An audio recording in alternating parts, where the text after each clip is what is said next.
times from notes, at times free from that. And when I turn to notes, it's because I speak very quickly. And if I speak so quickly, the only way I can control myself is if I return to my notes and calm myself. But also because what I love about the humanities, and that word love is not one we use too much today. I love about the humanities its interest in the embarrassing work of precision. And I am not a great public intellectual. I don't do well speaking excitingly about questions for a TED Talk or for Twitter. What I'm good at figuring out is why it's so hard to live in a world defined by Twitter, defined by TED Talk, defined as well by Wall Street. The very first Goldman employee with whom I meet does not say hello. He does not shake my hand. He sits down and says, "You must be here about the rabbis," and ordered his lunch. Did not ask me if I had ordered mine. Since 2012, I have met with now dozens of Goldman Sachs employees. This fact is so strange, it needs immediate clarification. How have I, a nerdy humanist interested in slowness, ended up spending so much time with the fast-paced capacities of the world's largest investment bank? Everything about this experience runs counter to my capacities and my experience largely with historical interests. And so part of what I'm going to talk about today is how this came to pass and why, once it began, I could not shut it down. Originally, the talk that I'm giving today and the chapter from which it derives was going to be about looking at two similar things: the large nonprofit private university and the for-profit investment bank. This is a pugnacious comparison, to think about colleges and banks together. And yet I found that the comparison illuminated something interesting, not merely the cynicism of, do banks run universities? Are universities banks? But also to think about the way in which a corporate subjectivity defines them both. Scientism is a shared affect. They both have all the facts. But I also began to think beyond that simple analogy and wonder about the humanity within that performance of facts, that performance of owning the world, and whether or not seeming like you're in control of everything is a part of the social norm that elites and creates the possibility for their elite economy, but also keeps us all outside of them. So this is in part a story of how we propel confidence. How do we propel confidence not merely as an affect, but also through particular acts of interpretation and interpretive power? Faith in the market, faith in merit, faith in the future of markets, the future of merit. So the hypothesis that something might work if you believe in it is essential to capitalist survival. And the question at the end of this thinking today is not going to be whether or not Goldman is good or bad, although I love to talk about that in the Q&A. Rather, it is, have we done as much as humanists, as humans, as humanists, to resist the smooth surfaces handed to us by each of them? Humanist thinking has, for me, been a place of resistance, and I think it still can be. The first few years I taught at Yale, I realized with stunning sadness that the majority of the undergraduates that took my courses would not become adult humanists. Instead, the majority would become bankers or consultants. I found myself receiving many consultants in my classrooms. They were joyously social, multi-hyphenate extracurricular characters who loved being both in theater and in trying to save the world through better recycling. They were the kinds of kids who couldn't really decide what they wanted to do and so did everything, and were curious about a possibility in the arts in their future, but also worried about maintaining their middle-class possibility. They ended up in consulting as the ultimate helping profession, but also a profession that allowed them to shop other professions. That is, they would go and work for Bain or McKinsey, and then they'd get to meet 25 other companies they could ultimately go and work for. The consultant was the student in my class who raised their hand constantly with deep analysis of Kanye lyrics, who were always organizing for this or that cause within their undergraduate population, to have a bowling alley in X or Y college that didn't have one. They were eager and delightful and funny. They also were not very much like me. This was largely because I felt a class distinction between us. These were young adults who'd had, by and large, really amazing childhoods, whose dual-income parents had worked every possible pharmaceutical and ecological and educational trick to their advantage, who had been forged as the perfect neoliberal subject, game and easy and therapized, never confused, always open to the next possibility. Strangely enough, the bankers were the ones who I became so drawn to. The bankers who never once asked for an extension on a paper, who never came to me and said, "I don't understand," who instead brought their heavily annotated texts to my office, set them on the table, and said, "Can we work through this? Can we work through this?"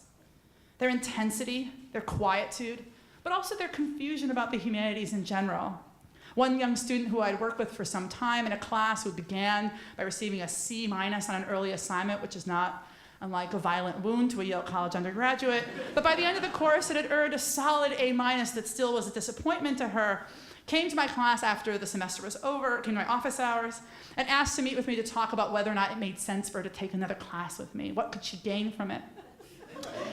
And I said, "Well, I saw last semester you took this amazing class on lyric poetry, and I'd love to talk to you about that, and I just admired the professor, and it's gotten great ratings." And she put her hand up and said, "You humanists like interpretation so much." And I said, "What is there in this life other than interpretation, other than a series of negotiations of what I think relative to what is?" And she said she preferred so much better the hard fact truth of her chosen major, economics. So my negotiation with her and other future bankers was not just grounded in a sense of their sensibility, their non-negotiating, their simple facticity of the matter. It was also a class affinity. The bankers with whom I work are either scion of the very wealthy or they're among the very poor. No matter what, they're united by the fact that they cannot have anything but a future with money. This interested me, this exposure of need in a place where hiding what you need is an essential fact of your survival as a student. Weakness is the worst thing you can show as an American undergraduate at an elite university. In any event, I met many students. Some went on to banks, some went on to consulting. Again, no one became a professor of religious studies. And in the process of engaging with them, they would often come back to visit with me afterwards. And indeed, it was a young man who I met in my very first year teaching at Yale College, who I tried very hard to cajole into being a religious studies major and terribly failed, who came back to visit me 5 years after we first met in 2009 and asked to take me to lunch on a day when he'd come to visit his brother, who had also started at Yale College. This young man and I had bonded subsequently to him taking only one class. He found me, I realize now, like many Goldman employees, very amusing. He enjoyed going to lunch and raising various objects of popular culture and asking, "Is that religious? Is that religious?" And indeed, we had great debates and conversations. And yet at this lunch, the first we'd had since he graduated, we got in right away to questions about work life. He looked tired to me, and so we spoke about exhaustion. When I meet with students after they've graduated, I really try to get them in conversations about how do you make a good life, the very questions I think the humanities help us answer. And he didn't allow me to go too far in my therapeutic inquiries. Instead, he cajoled me into speaking about my place, my work, what I did. I happily divulged. At the end of this long ruminating monologue I gave on the subject, he smiled kind of slightly and said, "You love Goldman." Really? What do you mean? And he began to speak quickly now. We only had 55 minutes together, his schedule, not mine. And he quickly described things that were going on there, a total culture, the values that you had, the locutions repeated among employees, the sense that this group became more significant to you than your family, how hard it was to get away, not because he didn't have the right to get away, but he didn't want to get away. In any event, it finished quickly. He smiled, we hugged. I said, "We'll correspond." He said, "Sure, it's easier if you come to me." And we parted ways. Over the next several months, I would repeat this tale to my colleagues. I've gotten, as Eric pointed out, very institutionally involved, and I would find myself in conversations with colleagues speaking with some blasphemy in our hearts towards our present institution and our concerns about what it would mean to make a truly great society at Yale. And time and again, I would tell this anecdote saying, isn't it kind of funny how we're maybe a little bit like this investment bank?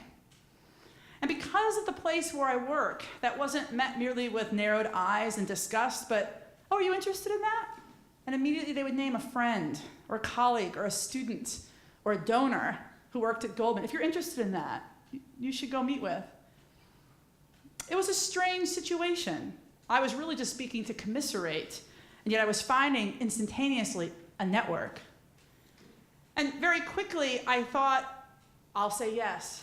And I began to say yes to do so, I think because I was curious, how close are we as kin? But also because I wanted to hear about Goldman as a place to work, and about why people stayed at that particular place rather than other banks. And I wanted to find out why they committed, in no small part, I think, because I was interested in my own commitments. But I smothered those, who am I relative to the state I am, in an effort to actually learn more. What is this bank that people can't let go of, especially given a context in which it seemed reviled in every corner of the public sphere? I will say this was a very committedly non-committal relationship to the practice of ethnography. I am not an ethnographer, and yet I found myself meeting not one, not two, by the end now 63 different members of Goldman Sachs staff, all of whom deeply embedded, engrossed in their enterprise, even those now retired or moved on to other firms, still speaking of Goldman as the best place they ever worked. And part of my own interest in this was to figure out what would it be to admit to liking where you worked. So as a scholar of the 21st century university, it is impossible to avoid seeing a correlation between the work of investment banks and the work that we do. And when I began to speak over and over again with employees, I found time and again that these debates mirrored the initial encounter that I had with this young man in 2014. That is, I found that time and again, I came seeking answers, and yet they flipped the script very quickly, posing questions to me. So often, I would then at the end of our conversations ask, could I write this down? Could I use this later? And time and again, they would say, sure, you can use it, but it doesn't really mean anything. Language is the trade of a humanist. And this is why I was so surprised when Goldman employees were so diffident when I asked them to confirm their words to me. Whatever quotation I would then recite back to them received almost always a shrug. This isn't how they were about everything. They had an array of very specific and acute questions about life as a university employee, regarding governance, culture, demographics, difficulties. And in my role as a scholar of religion, they were game to offer very free associations on finance and Hinduism, Goldman and the medieval church, stochastic calculus and numerology. Yet whenever I posed as an actual researcher on Goldman, I think the kindest thing I could say about their response is that they were bemused. This may seem inappropriate given my general lack of acumen about business finance, but it also seems right given their own certitude that whatever I would say about the firm, it would be inadequate about what they know about what they do. There was a confident discretion in their gatekeeping, as if what I wanted to know was something that kept it rightly always out of reach. That whatever first-person thing they said to me about this or that was just that, some individual remark, not really meaningful to the corporate whole of their actual enterprise. This commitment to their collectivity was what I want to call their sectarian privacy. Thinking about this remoteness, the way they always remove themselves from me in the moment of what I think is my capture of them, I thought of the quiet that exists in long, intimate partnerships, the privacy of confidentiality that is not exposed to public light. Goldman employees knew that I would come to know some surface things about what they are, but the thing I most wanted to understand would always be ever out of reach. A novelist could maybe conceive it, a filmmaker could depict it, but these two would always be fantasy facsimiles. The assumption of our exchanges was that we knew where power actually was and where it was not. And the strongest power, the biggest power in the whole world, isn't in telling everybody everything. It's in keeping things private. Goldman's inaccessibility is the perpetuity of its power. And I want to underline that this did not mean we did not have conversations filled with intense exchange. Every single Goldman employee I met demonstrated an uncanny knack of the matter. They seemed to be able to articulate every perception they felt in the instant they felt it. They all refused to be subjected to anyone's study without then getting some study of their own in return. And in the word, they are, of course, smart, a word that Karen Ho, an extraordinary ethnographer who's worked on investment banks, has written at great length about the smartness of investment bankers. But I want to say that they're not just smart in a schmoozing way of handling me, the dopey inquisitor, but also smart in that world-seeing way, like long ago, they figured out a map of the world and where I sit on it. People keep connecting me to Goldman employees, I realize, because they want to show me a society that they think I should know and that they think I might like. And I quickly see why I, a world-mapping humanist, have a lot in common with world-mapping financiers. We both look out into the world, and we have some confidence to imagine that we can explain all of its mistakes. We also think we have a lot of good recommendations for its revision. So even as I write this, I'm very aware of the concept of regulatory capture, which describes the way in which bank regulators come and sit in Goldman and then very quickly, because finance is so complicated and hard to understand, but also because the workplace is so enticing, start sympathizing with the firm and do a poor job of regulating it. There's an excellent NPR episode that depicts this, and as I heard it partway through my ethnography, it felt quite imputed. Who am I in this story? When I sat or stood and walked with Goldman employees, the one consistent feature, stronger than anything else, was the press of our time together. Even if we were together for 2 or 3 hours, every single speech act seemed to have this Aaron Sorkin cadence in which we constantly tried to outspeak one another and grab more facts and be more vivacious with our use of adjectives. And at the end of it, the sense I got was that these encounters defined what Goldman was. It was a place where every resource would be tapped to maximize encounter.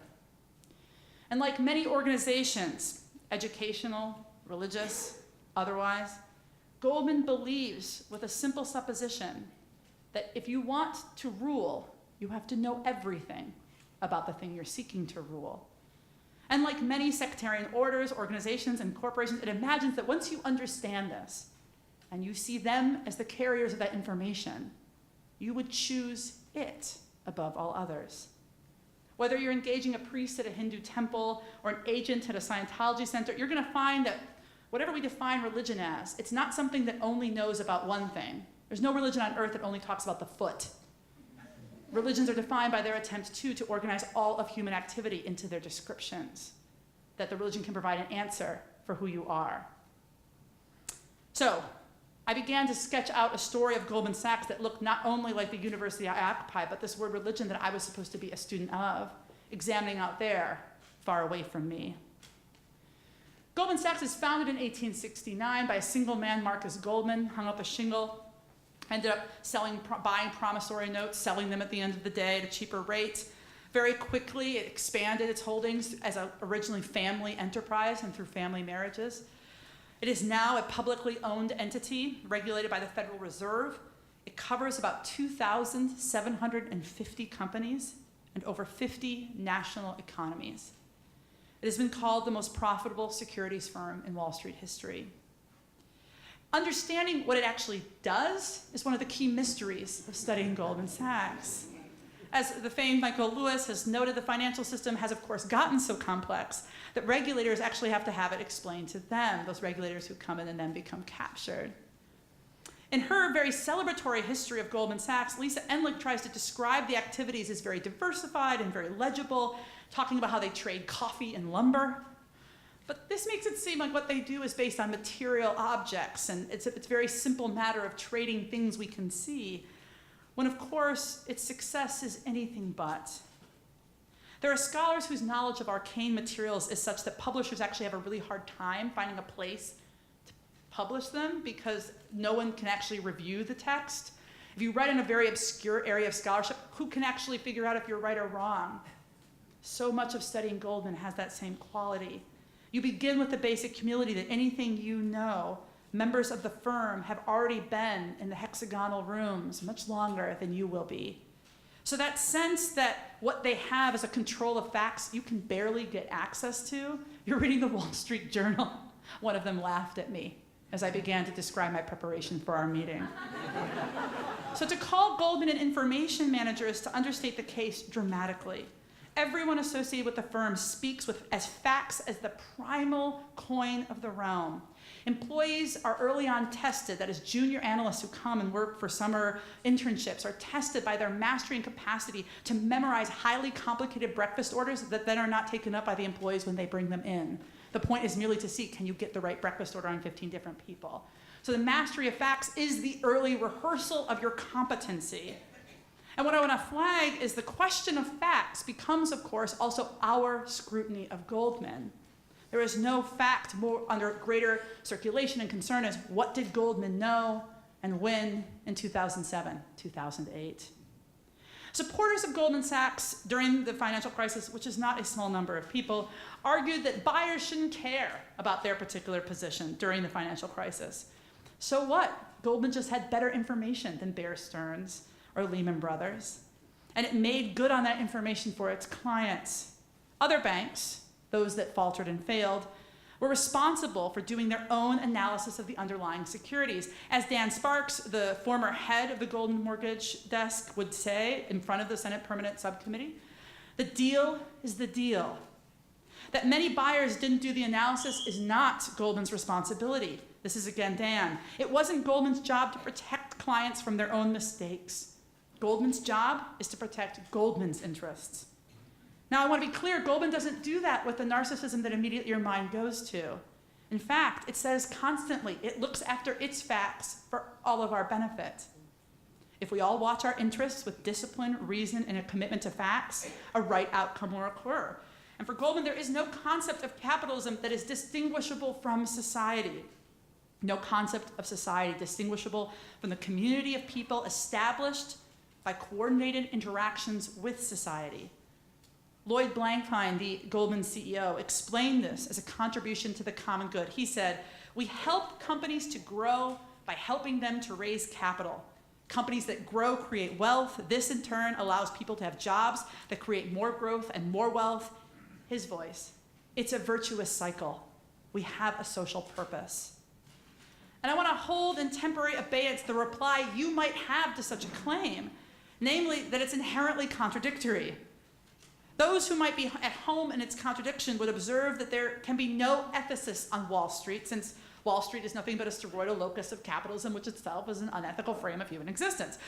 Bracket that.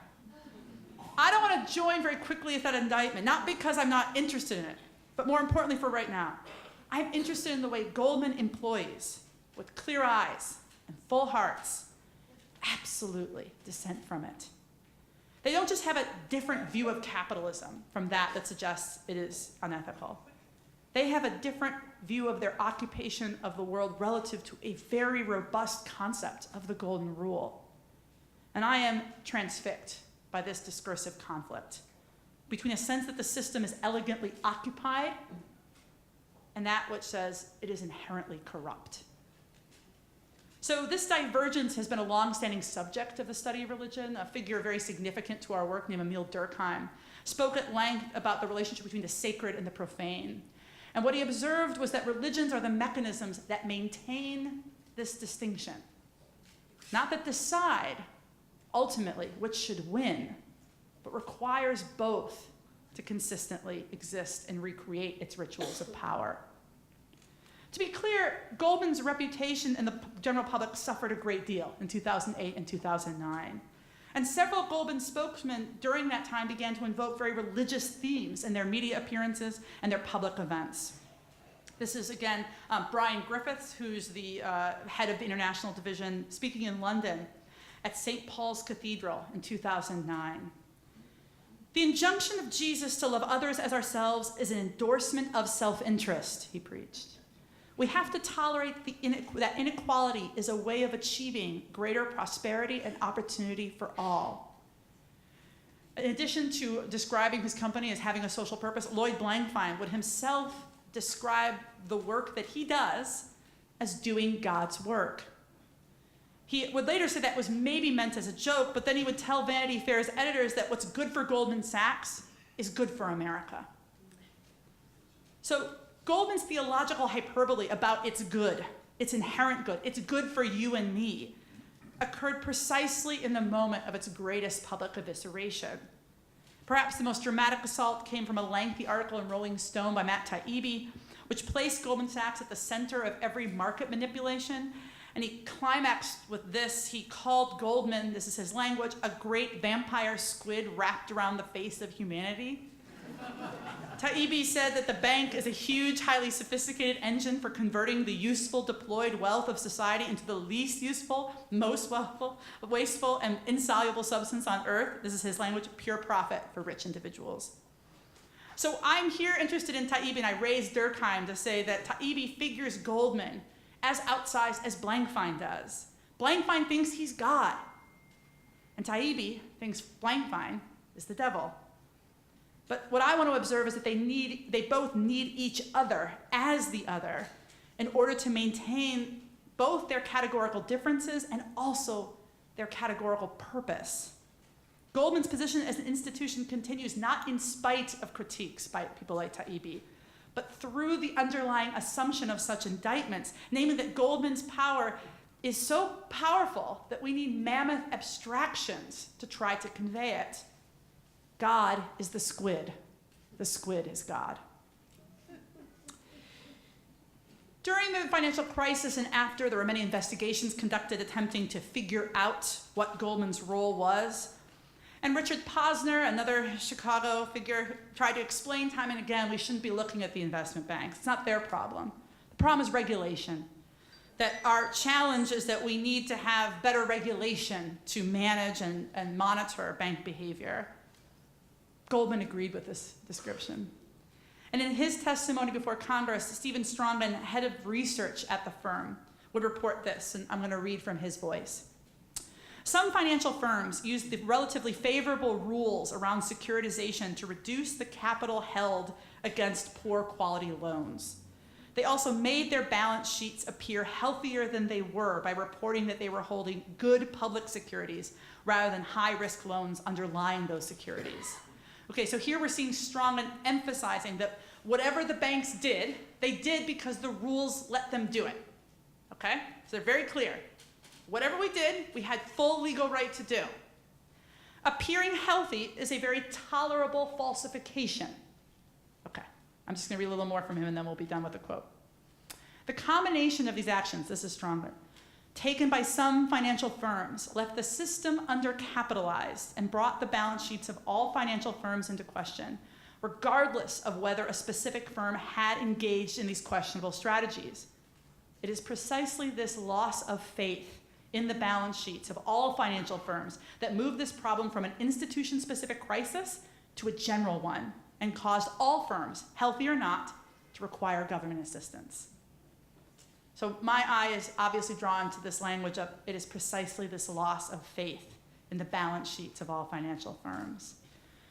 So acquiring the right facts, maintaining all those strong relations among your employees, absorbing the critique of the Taibbi, among others, enemy, institutions have to have all these things. But more than anything else, Strongman says it here, we also need something quite intangible to survive. That is, they need your belief in them. Why do you keep going to church? Why do you stay in that marriage? Why did you buy that house that you couldn't afford the down payment? And why did it get sold to you?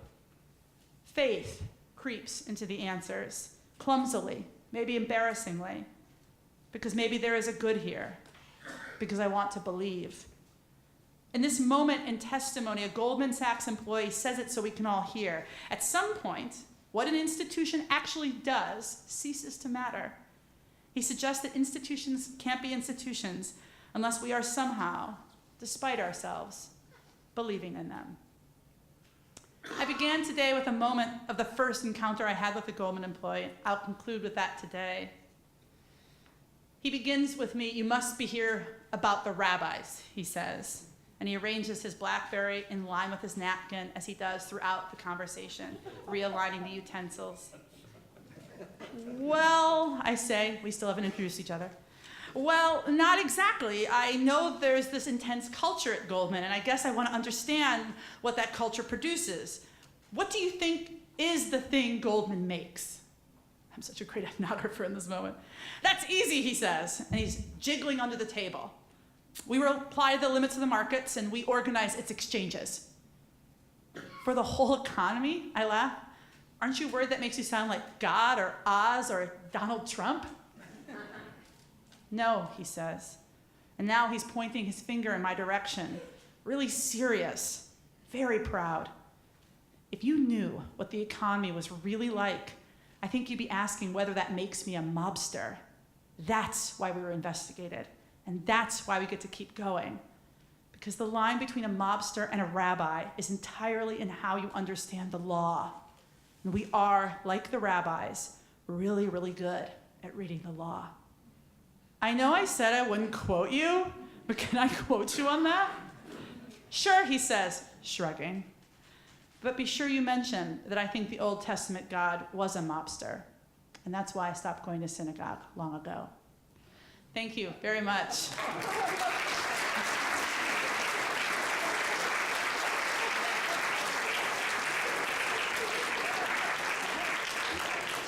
The title of my talk was The Religion of Wall Street, and I specify it to this question of this particular firm and its operations, but my pursuit is really to think more generally about how economy works for all of us as individuals, what are the institutions of economy, and I'm happy to answer and also have a conversation on any of those grand themes. I can go on forever about its particularity and the strange experiences I have had and am having and continuing to exchange, but truly, I open it up to your questions and comments. In the modern era, has commerce, economics, and popular culture become our new versions of religion, but we just don't want to admit it? Yes. Yes. So I would just say thank you for understanding the thesis of my work. You may buy it still or not. You don't have to buy it. Well, you should buy it. Don't buy it. So there's no question that my work is very premised on thinking about that question at too great a length, given the clarity of your own resolve. And that work began with thinking about Oprah Winfrey. And I want to return to her example since Goldman Sachs is an uncomfortably painful example, unless you work for it. But Oprah Winfrey is an interesting intersection on the same point. And what I want to illuminate is saying that it's not merely material.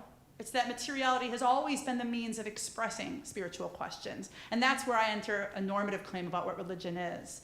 So that when we look at Oprah, there's two ways of looking at her, depending on where you stand relative to her. If you're outside her, you perhaps only know the orgiastic resolve shown in Saturday Night Live skits about getting cars and getting objects, and then the orgiastic reaction of women.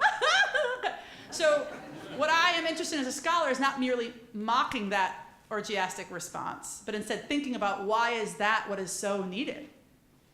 That the need for the car, the better fitting bra, the awesome jeans. That's not a simple need given the ecology of women that she is largely speaking to, because that's the other audience of consuming Oprah. That is those who find in her an emblem of their own survival, of a pretty grotesque late modern capitalism in which way too much is asked of women to possibly survive it. So in that, Oprah becomes the exhale space, where every once in a while under your seat there's a prize for just being you. So I don't have a simple cynicism towards that. I'm also delighted by and interested in the spaces that make us feel better.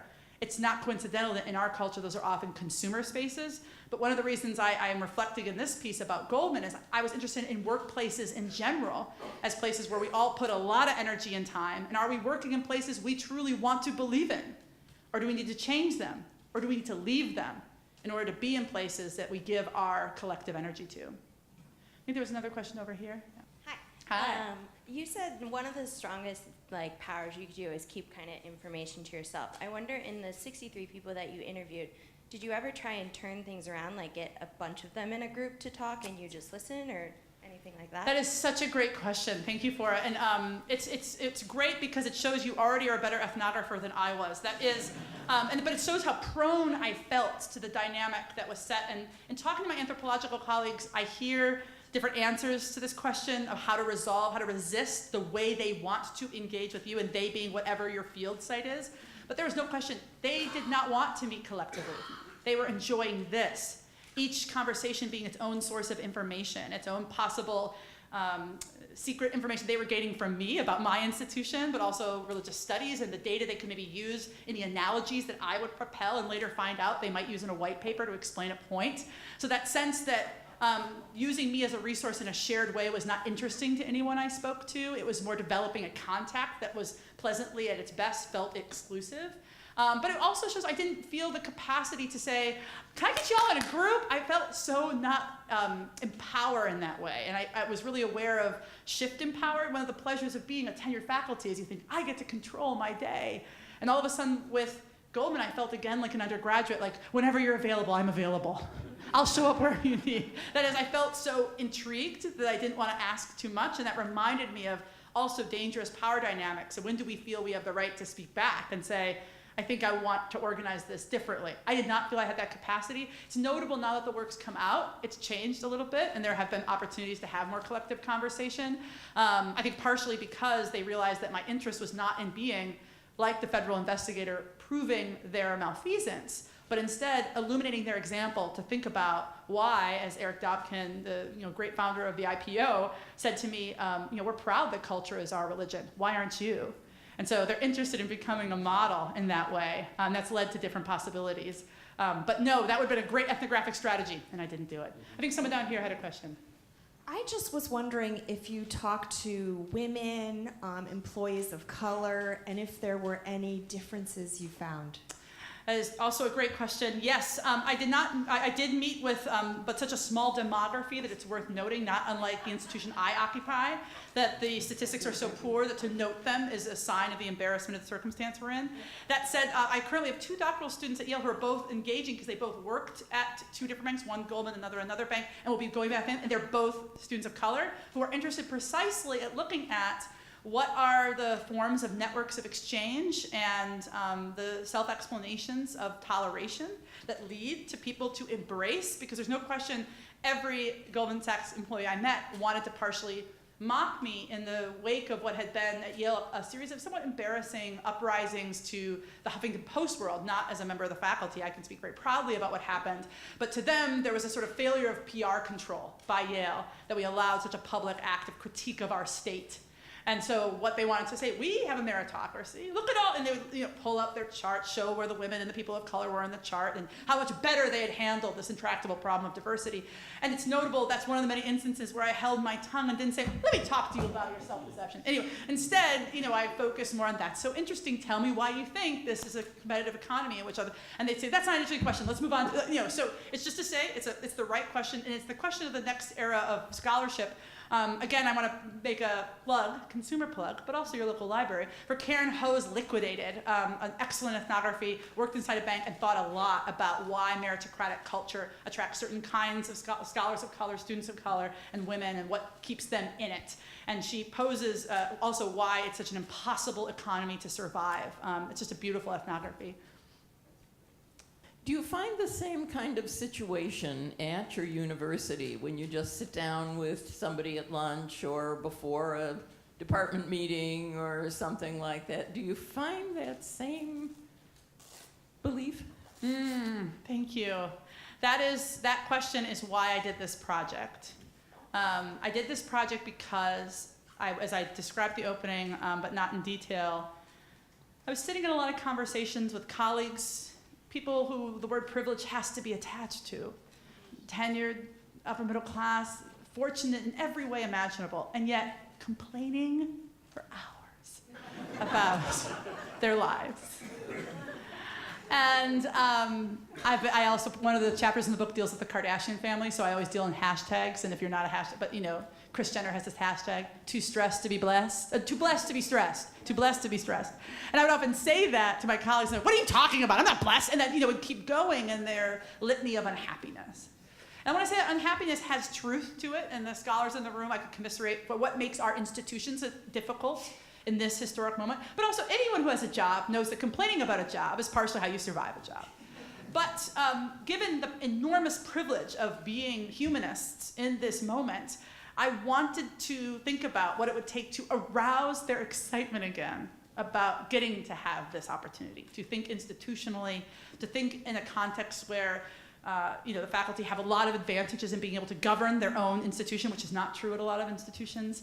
Then what does it take? And this what takes me back to archaic theories of religion, like that by Emil Durkheim, who are interested in thinking, how do you get groups of people to do things? And I was interested in thinking about, how can I get the group of people I am the most invested in?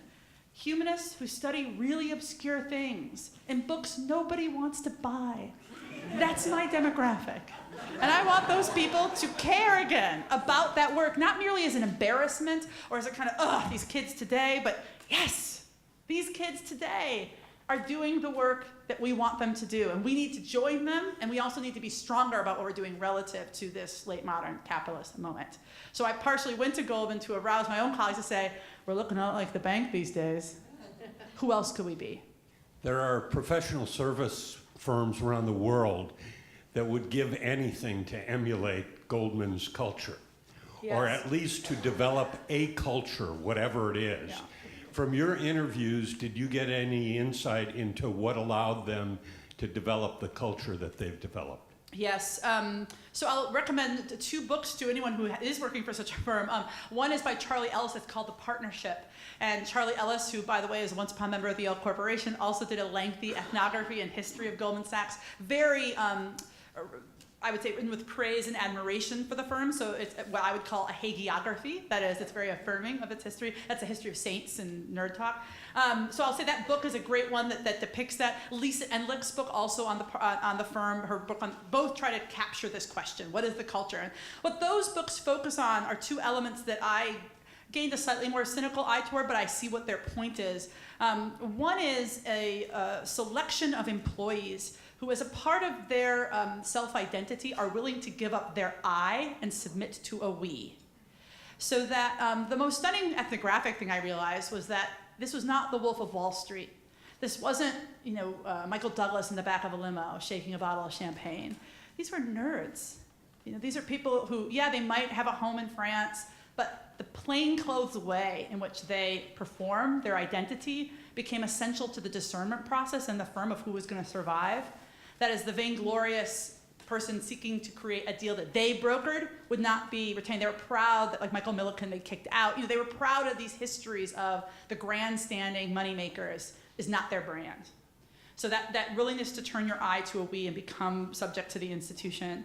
And the other is an acuity at critique. And that was also obviously interesting to me as a scholar. But both books describe how a person who says the deal is good too soon and doesn't ask a million questions of it, a person unwilling to question power. Now, I can again say why I became somewhat cynical towards those performances, and all the grad students in the room can probably think, yeah, you like it when I ask questions, but only certain kinds of questions. So that is, any nerd can say that there's always a performance of questions, a performance of a we, that is itself, interestingly, not as honest as I think sometimes those who celebrate Goldman's culture. But there's absolutely no question that I experience in all the employees, that to end a sentence in a period is to be a weaker subject. And to constantly be the one in charge of saying, I don't have enough information, is partly what you perform, that the deal has been looked at from all angles, that you've gained all the information you need, that you have to exhaust the room to get a deal to pass. That's certainly their performance of themselves. I would just add one more thing, which is, how do you continue to propel exclusivity? I'm interested in the ways in which none of the Goldman buildings, except in Switzerland, has their name on it. The ways in which their own aesthetic and their propagation of a very, what I refer to as a sort of aesthetic culture, the sense that this is a system, that is a think tank first and foremost, and a bank secondly, is a lot of what was talked about. Again, richer ethnographies will expose some of the complicated social hierarchies, but those are the 2 elements I would highlight. Willing to object yourself and become a we, and then the unrelenting use of the question mark. Can I ask the larger question of your endeavors? Mm-hmm. Given the fact that both investment banking and religion are based on faith options, not fact, isn't the problem of the modern mega investment industry the fact that their faith pays off and we have yet to prove our faith as humanists or theologians? Just going for the I'm not jugular defending on that a point. Sunday I'm not defending afternoon. that point. Yeah. So I guess I'm interested in the way that the humanities has paid off. It's just we're embarrassed by how it's paid off.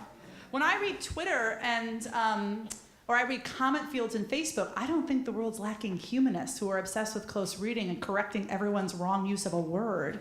I just think you're kind of unethical in how you do it. But that's another part of the humanities, is what we think are right ways of thinking, which we often hide, especially and importantly maybe in these late modern times after the critiques of the culture wars that made us more and more nervous about saying, those are bad ways of being close readers. Here's the good way. But there's plenty of evidence in the public sphere of the absolute success of humanistic thinking, and not merely in our popular cultures, which happen to be the space I think the most about, but you see it across, and indeed, as the Goldman employees who I spoke with were constantly saying to me when I would say, so the best kind of candidate is the obscure guy who was a great stochastic calculus student at Texas A&M. No, we love the art historian. They would always correct me with wanting the liberal arts college student who showed a capacity to move in interdisciplinary ways and could do that 360 question thing from both. So it's partially to highlight, I think the humanities has been ambivalent about its political results, because we have gotten more, here I'm speaking very maybe inclusively and privately, we've gotten more nervous about what is normative in our enterprise. And we have gotten more nervous for some good reasons. Some good critiques were mounted about the colonialism of our work, about our hegemonies of power, about the patriarchic forms of text that we keep returning to and not really figuring out why. But as a result, we've gotten more sectarian, so that now my university has 19 academic units in the humanities and only 5 in the social sciences. And I'm trying to correlate that sectarianism with also our weakness. Now, I also think that's a sign of our greatness. That is, we have tried to imagine all these new territories of thought, but we haven't also incorporated. So why is women's gender and sexuality studies its own unit, rather than why is it not embedded in the heart of other units? So this is now local politics, but I'm partially describing a moment where we know the social sciences are in ascendance, as the easy public life speech acts come from social scientists. And the one-liners on CNN polls and data points from TED, by and large, social scientists. And I think that's partially because humanists have a hard time doing this, being public about what we found out, because we're kind of boring and specific, but also because we've gotten overly specified in our unity as a community. And that's why events like this are so important, to show that actually if you look at the calendar of Chicago Humanities Festival, that's the humanities. And it's from me to Jill Soloway to Ta-Nehisi Coates to other obscure nerds whose names you wouldn't recognize. And that power is something we're loath to admit, because we've been rightly critiqued for maybe the dangers of our power. So figuring that out, how to get our power back without being oppressive, is I think one of the tasks of the humanities. Hello. So maybe this question kind of connects to the idea of the power. You know, we always hear in political campaigns, oh, it's good for the economy, and just that question of why do we believe this? Where's this belief of the economy growing? This idea that we always need to, you know, if we bought less, we wouldn't have to work as much. But consumerism and consumption is a religion in our country, and we're spreading that throughout the world. And how do we change that erroneous belief, or what I would say is an erroneous belief, because the people who are perpetuating that are perpetuating everything that goes with that. I like every part of that question. You could subtract the question mark and just put period, period, period. Yes, and truth. And then I have to stop and say, oh wait, but I am a part of the machine. So one of the things we have to account for, and I am wrestling with presently and thinking about what alternative futures might exist. There's a great scholar on this point, Kathy Weeks, who writes a lot about anti-work and thinking about what it would mean to resist the economy we occupy. It's scary. Laying down the workplace is pretty hard to imagine, especially given the absence of a welfare net to give us the care that we need as, you know, disabled bodies, sick bodies, aging bodies. But I would just say back to you that my challenge as an individual is, I think this, I assume as many of yours, is that the system I'm in, the meritocratic elite university, is among one of the worst criminals in the question of a consumer ecology. What is now more marked with price differential than which school you go to? And that fight to become the one that gets into that sect versus the other.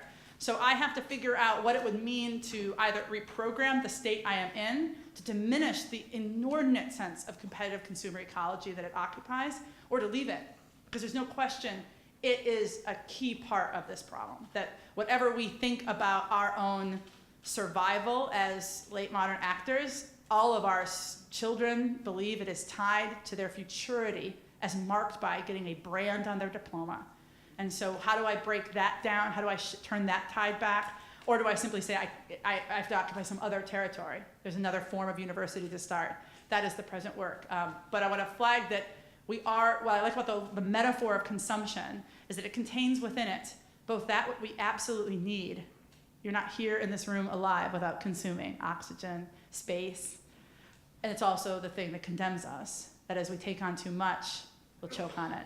So finding that balance seems to be certainly one of the trials of our present time. That's all the time we have. Thank you so much for attending today.